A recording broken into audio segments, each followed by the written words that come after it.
মানে সকালে ঘুম থেকে উঠে খেলা দেখছিলাম আর্জেন্টিনা ভার্সেস আলজেরিয়া। মানে এইভাবে বাড়াবাড়ি কেউ করে? মানে ভালো খেলতে বলেছি বলে হ্যাট্রিক করে দিতে হবে এইভাবে প্রথম ম্যাচে? এটা কি ধরনের অসভ্যতামো? বিপক্ষ দল খেলবে না নাকি? পৃথিবীর সর্বকালের সেরা প্লেয়ার কোথাকার, বা পায়ের জাদুকর কোথাকার, যারা মেসির সাথে অন্য প্লেয়ারের তুলনা করে, তাদের বারবার এইভাবে ভুল প্রমাণ করতে হবে? কি ভাববে ওরা? নিজেকে বারবার প্রমাণ করা ফুটবলার কোথাকার এইভাবে প্রথম ম্যাচে কেউ আনন্দ দেয়? এই আনন্দ যদি মরে যাই?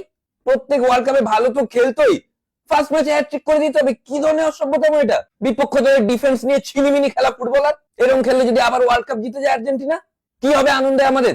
মানছি কলকাতায় বাজে মূর্তি বানানো হয়েছে বলে এইভাবে প্রতিবাদ করতে হবে হ্যাটট্রিক করে? প্রত্যেক ওয়ার্ল্ড কাপে প্রথম ম্যাচ থেকে ভালো খেলার তো একটা বাজে অভ্যেস ছিলই, এইবারে সব সীমা অতিক্রম করে দিল। মানে সকালে ঘুম থেকে উঠে ম্যাচ দেখা এইভাবে সার্থক করে দিতে হবে? রিগ্রেট কবে করব যে বেকার উঠলাম?